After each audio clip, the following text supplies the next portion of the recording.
ইলিশ উৎসব মানেই সুন্দরবন, আর এই বর্ষা মৌসুমে সুন্দরবন আসবেন না, এটা কি করে হয়?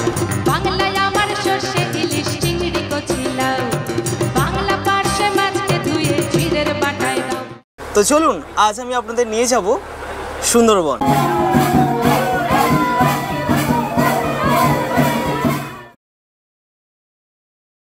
আজকের গল্পে আপনারা শুনবেন 2 রাত্রি 3 দিন সুন্দরবন ভ্রমণের সম্পূর্ণ ভ্রমণ অভিজ্ঞতা, যেখানে থাকছে সারাদিন লঞ্চে কাটানোর সুন্দর মুহূর্ত,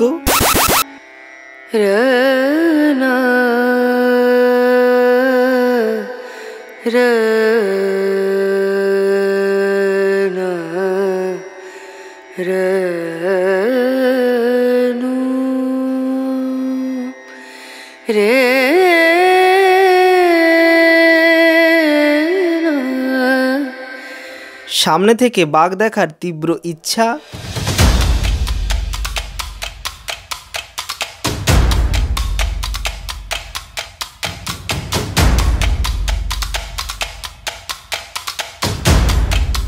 আমার গায়ে খুব জ্বর ছিল, আমি ঘুমাচ্ছি নৌকাতে, আমি মুখতে কাঁথা সরিয়ে দেখছি বাঘ দাঁড়িয়েছে, বাঘের নিচে আমি শুয়ে আছি, ধরে ফেলেছি বাঘকে পাঁজা করে, বলেছি মা গো বাঁচাও।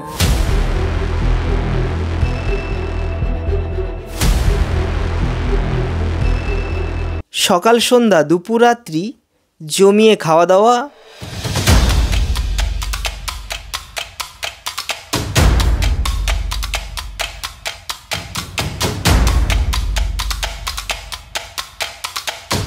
সন্ধ্যাবেলা ঝুমুর নৃত্য, আর এমনভাবে কিছু প্রিয় মানুষের সঙ্গে দেখা হবে, সেটা আমাদের ভাবনার বাইরে ছিল।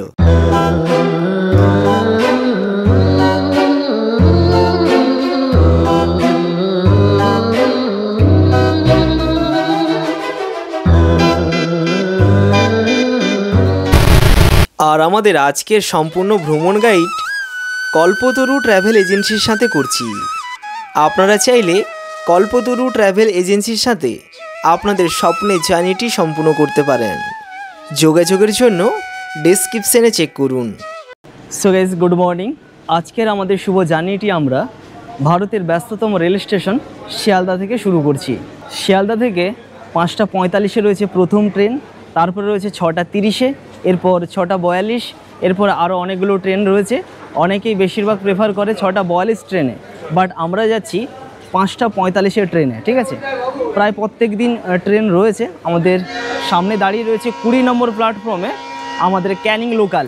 একদম অ্যাকুরেট টাইমে ট্রেনটি ছেড়েছে। সেদিন ছিল 1 জুলাই। আমরা 4 জন মিলে টিকিট কেটে বেরিয়ে পড়লাম সুন্দরবনের উদ্দেশ্যে। এই জায়গাটা আপনারা একটু মনোযোগ দিয়ে দেখবেন এবং অবশ্যই আপনাদের মূল্যবান মতামত কমেন্টে জানাতে ভুলবেন না। এখানে আমি বৃদ্ধ মানুষটিকে একটু সরে আসতে বললাম, আর উল্টে উনি আমাকেই দোষারোপ করলেন।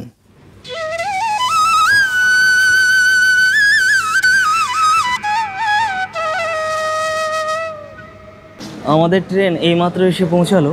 এখন টাইম হচ্ছে 6টা 58, মানে 7টা, প্রায় 1 ঘন্টা 15 মিনিট। একেবারে অ্যাকুরেট টাইমে এসে পৌঁছে গেছে। স্টেশন থেকে বেরিয়ে আপনারা এই মন্দিরটার কাছে আসবেন। এখানে এক মহাদেব মন্দির রয়েছে, ওদিকে আপনারা এক্সিট দেখতে পাবেন। জাস্ট আপনাদের এই যে ওই সামনে দিয়ে আপনাদের বেরোতে হবে। এখান থেকে বেরিয়ে আপনাদের টোটো ধরতে হবে। তো টোটো ধরার জন্য যেহেতু আমরা অলরেডি আগে থেকে ট্রাভেলস বুক করে রেখেছি, সেই কারণে আমাদের কোনো চিন্তা নেই। তো আপনারা সামনের দিকে যাবেন। সামনের দিকে গিয়ে একটা বাম দিকে রাস্তা গেছে, একটা ডান দিকে রাস্তা গেছে। আপনারা সরাসরি ডান দিকে চলে আসবেন। এখানে বিভিন্ন ট্রাভেলার্সের এজেন্সি রয়েছে। ঠিক আছে, তো সরাসরি আপনারা এখানে বড় বড় ব্যানারে দেখতে পাবেন, এখানে লেখা রয়েছে কল্পতরু ট্রাভেলস।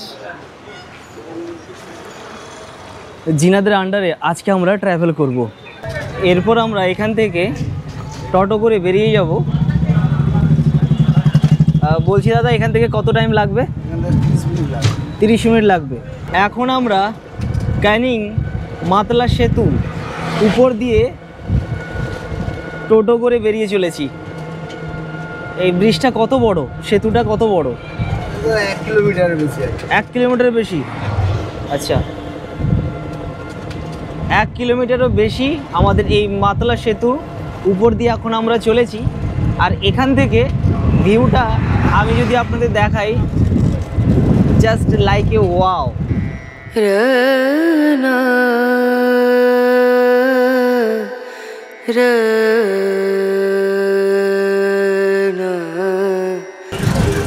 আচ্ছা দাদা, একটা কথা বলুন, সবাই বলে শিয়ালদা থেকে 6টা 42-এ ট্রেনটা ধরতে, 7টা 42, তো কেন সেটা বলে?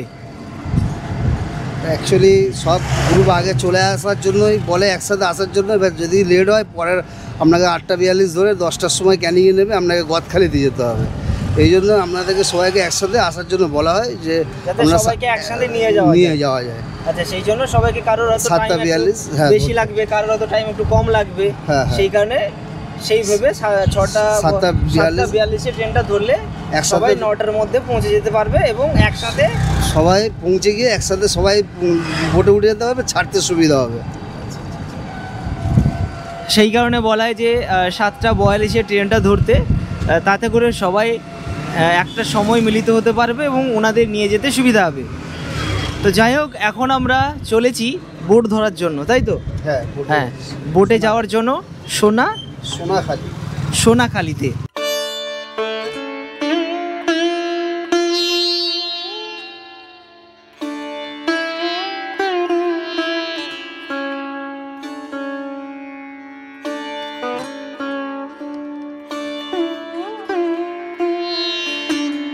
তো আসা মাত্রই আমাদের জন্য ওয়েলকাম ড্রিঙ্ক হিসাবে এটা একটা এনার্জি ড্রিঙ্ক আমরা পেয়েছি।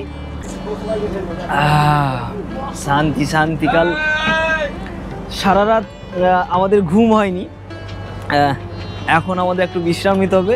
টিফিনও রয়েছে, টিফিন করব, তো তার আগে একটু চিল করে নিই, তার আগে একটু চিল হয়ে যাক। ওয়াও,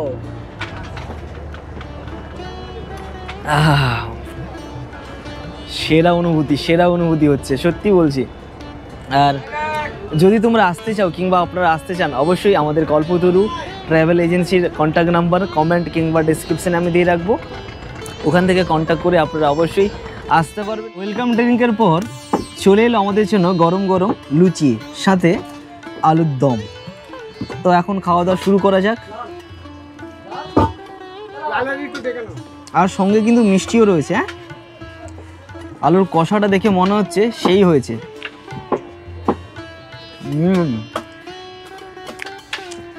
সেরা হয়েছে একেবারে।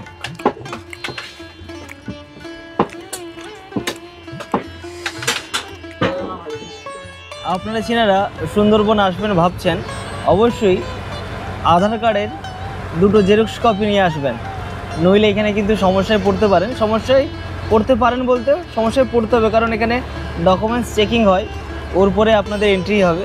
সেই কারণে আধার কার্ডের অরিজিনাল লাগবে না, মানে চাইলে নিয়ে আসতে পারেন, বাট জেরক্স কপি অত্যাবশ্যক প্রয়োজন। বাইরে বৃষ্টি আর আমরা এইভাবে চা খাচ্ছি, মানে কি বলবো, মানে আলাদাই একটা অনুভূতি। কারণ আমরা ফার্স্ট টাইম, আমাদের একটা এক্সপিরিয়েন্স, আর ফার্স্ট টাইম সব কিছু একটু বেশিই ভালো লাগে। আর আমরা এখন যে নদীটার উপর রয়েছি, মাতলা গোশালা না কিছু একটা বললেন, তো এই নদীর উপর রয়েছি। আর একটা কথা বলি, যখন বোট কিংবা এই লঞ্চ চলে তখন ঠান্ডা অনুভূতি হচ্ছে, আর যখন দাঁড়িয়ে যাচ্ছে মানুষ থাকতে পারছে না, এতটা গরম। তো যাই হোক, ভালো খারাপ মিলিয়ে আমাদের চলতে হবে। তো এখন আমরা চলেছি, আমাদের জানি না কোথায় আমরা আজকে ঘুরবো, কোন জায়গা দেখব, তো সঙ্গে আপনারা থাকবেন।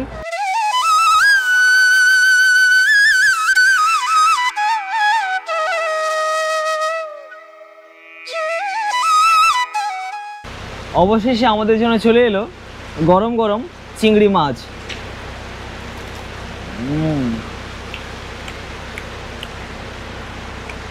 বাইরে যা ওয়েদার, এই ওয়েদারে খাওয়ার মজাটাই আলাদা।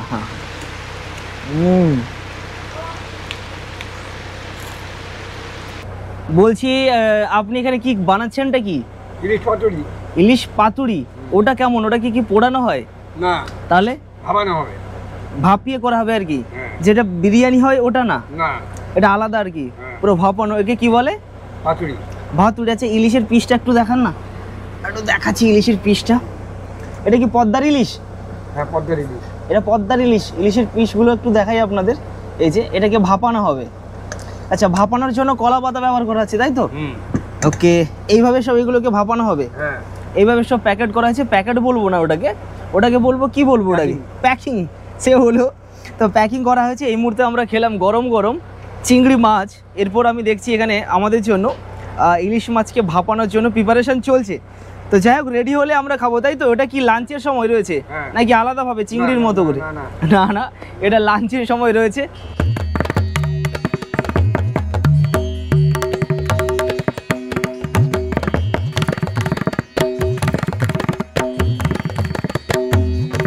অনেকক্ষণ লঞ্চে বসার পর এখন আমরা একটা ঘাটে নেমেছি, যার নাম গোসাবা। গোসাবা ঘাট থেকে নেমে এখন আমরা একটা ছোট্ট মার্কেটের মধ্য দিয়ে দেখতে চলেছি অনেক পুরনো একটা বাংলো, যে বাংলো সম্পর্কে আপনারা অনেকেই বইয়ের পাতায় পড়েছেন। এই সেই হ্যামিল্টন সাহেবের বাংলো, জিনার কথা আমরা বইয়ের পাতায় পড়েছি। এখানে এসে আপনারা যেটা দেখবেন, অনেক পুরনো একটি বাংলো, যেটি কাঠের তৈরি। তার পাশেই রয়েছে একটি নিম গাছ।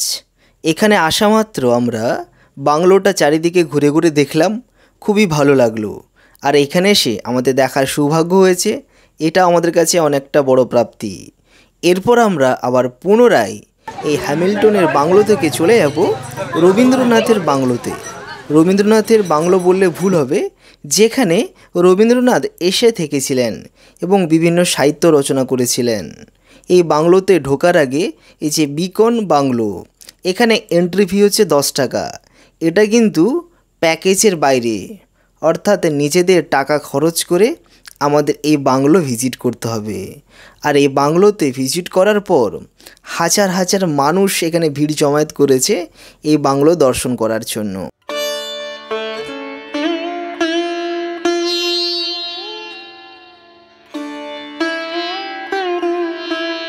এরপর এখানে দেখা হয়ে গেল আমার কিছু প্রিয় ক্রিয়েটারদের সাথে। আমি কারোরই নাম বলবো না, আপনারা চিনারা সোশ্যাল মিডিয়ায় জিনাকে যেখানে দেখেছেন অবশ্যই কমেন্টে সেটা মেনশন করতে ভুলবেন না। এখন আমি জিনার সঙ্গে কথা বলছি, ওনারাও কিন্তু ফেসবুকে ভিডিও বানান, খুব সুন্দর ভিডিও বানান। এরপর আমি জিনাতে দেখাবো, অবশ্যই আপনারা অনেকেই কিন্তু ফেসবুক কিংবা ইউটিউবে দেখেছেন। তো নাম জানা থাকলে অবশ্যই সেটা কমেন্টে মেনশন করুন। বলছি দিদি ভাই, আপনি যে তো ভাইরাল প্লেনে গিয়ে, তো সেই নিয়ে কিছু বলুন। অ্যাকচুয়ালি আমি পড়েছিলাম মেইনলি বাঙালি আনাটাকে দেখানোর জন্য, কিন্তু আচ্ছা। এটা নিয়ে সবাই রোস্ট কেন করছে আমি বুঝতে পারি। অ্যাকচুয়ালি ওটা একটা ইউনিক হয়ে গেছে, তো সবাই তো এরকম ভাবে যায় না। ওটাই আর আপনি শাড়ি পরে যাওয়াতে সবার একটা দৃষ্টি চোখে লেগে চোখে লেগে গেছে, গেছে, দৃষ্টি আকর্ষণ করেছেন, সেই কারণে আপনি এত ভাইরাল। আর আমাদের এটা প্রত্যেকেরই করা উচিত, সবার থেকে একটু আলাদা। একদম সবার থেকে আলাদা করলে তবে ভাইরাল হবে। একদম। তো আপনি ভালো আছেন তো? একদম। তোমরা ভালো আছো তো? হ্যাঁ হ্যাঁ, ভালো আছি। তো থ্যাংক ইউ, ভালো লাগলো এখানে এসে, ব্যাস এইটুকুই। ঠিক আছে, কোথা থেকে দেখছো ফলো আর সাবস্ক্রাইব করে দিও। ঠিক আছে, ঠিক আছে।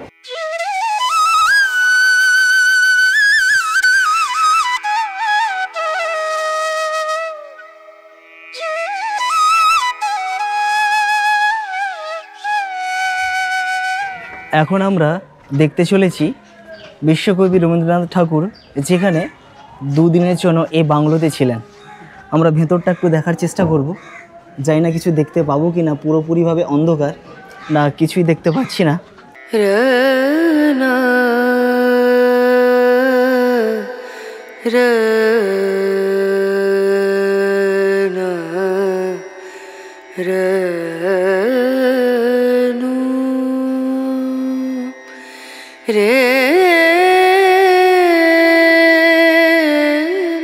এখানে একটা কথা বলা হয়নি, এই বাংলোটা কিন্তু হ্যামিল্টন সাহেবের বেগমের, যেখানে রবীন্দ্রনাথ ঠাকুর এসেছিলেন এবং এই জায়গাগুলোতে বসে কিন্তু সাহিত্য রচনা করেছেন। এখন আমরা লঞ্চে উঠে পড়েছি, কারণ দুপুরবেলা হয়ে গেছে, আমাদের খাওয়া দাওয়া করতে হবে। অবশেষে আমাদের প্রথম দিনের দুপুরের লাঞ্চ রেডি। মাটির পাত্র, সঙ্গে রয়েছে ইলিশ মাছের পাতুরি, যেটা আমি ভিডিওর শুরুতে দেখাচ্ছিলাম কি করে এটা বানানো হচ্ছে।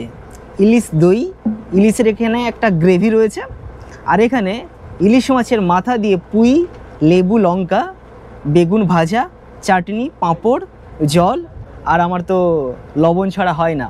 তো বেশি দেরি না করে খাওয়া দাওয়াটা শুরু করা যাক। ডালটা ছিল, বাট আমি ডাল নিইনি, কারণ ডালটা তেমনটা খেতে আমি ভালোবাসি না। তো যাই হোক, পাতে যে খাবারগুলো আছে ওগুলোই আমার কাছে এনাফ। আমি এত খাবার খেতে পারবো না, যতটুকু ওনারা দিয়েছেন অনেক বেশি দিয়ে ফেলেছেন।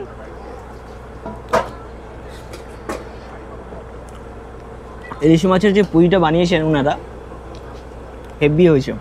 এরপর আমি দেখাই ইলিশ মাছের পাতুরি।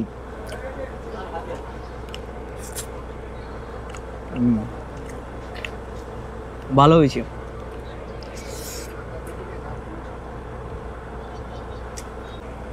এখন প্রায় 2:20 মতো বাজতে চললো। এখন আমরা খাওয়া দাওয়া করে নিই, এরপর বিকালের দৃশ্যটা অবশ্যই আপনাদের সঙ্গে তুলে ধরবো। এখন শান্তিপুরে একটু খাওয়া দাওয়া করতে হবে, কারণ এই পরিবেশে যদি আমি সবসময় বকবক করতে থাকি তো খাওয়ার মজাটাই চলে যায়। এখন আমি রাখছি, আবার পরে কথা হচ্ছে। আচ্ছা, আপনাদের জানিয়ে রাখি, আপনারা কল্পতরু ট্রাভেলসের যখন আপনারা বোটে থাকবেন তখন আপনারা কিন্তু এই সমস্ত জায়গায় ঘুমানোর জন্য সুব্যবস্থা থাকবে। উপরে যেমন জায়গা রয়েছে ঠিক নিচেও কিন্তু তেমনি জায়গা রয়েছে, বাট আমি প্রেফার করব আপনারা উপরে থাকবেন।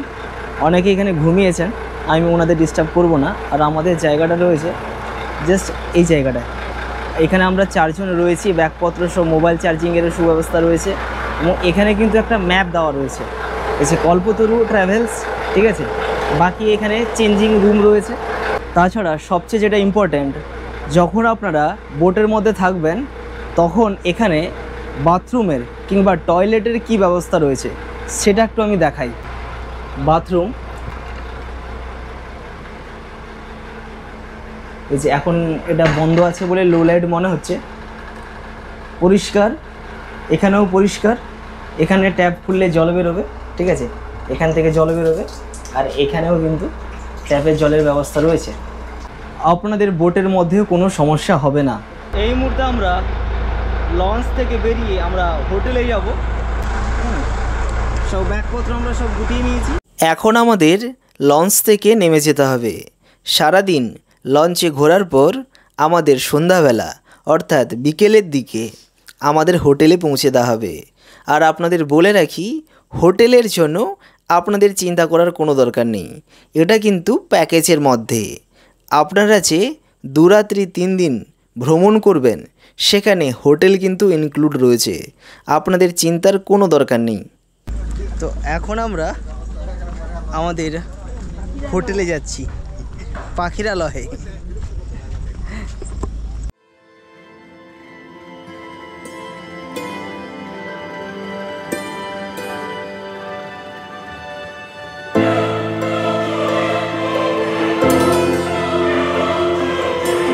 হোটেলে ফিরে এসে একটু ফ্রেশ হওয়ার পর কখন যে চোখটা জুড়ে গেছে সে আমি নিজে জানি না। সন্ধ্যাবেলা দরজায় নক করায় ঘুমটা ভাঙলো, আর আমাদের জন্য সন্ধ্যার টিফিন রেডি। আর সন্ধ্যার টিফিন খেতে খেতে নিচে শুরু হয়ে গেছে ঝুমুর নৃত্য।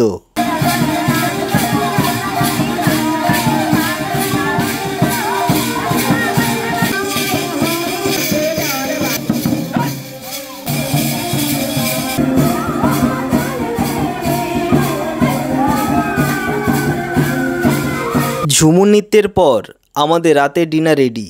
আচ্ছা, আপনারা একটা কথা বলুন, আমি ডিনারের কথা বলছি, মাটন রয়েছে, তার আগে আপনারা বলুন, এত সুন্দর ঝুমুর নৃত্য হচ্ছিল, সেখানে কি না নেচে না আনন্দ করে থাকা যায়? আর আমরা তো এসছি আনন্দ করার জন্য, আর যদি আমরা একটু আনন্দ নাই করি তাহলে আমাদের স্মৃতি কিভাবে থাকবে? সেই জন্য আমরা কিন্তু একটু নাচানাচিও করেছি।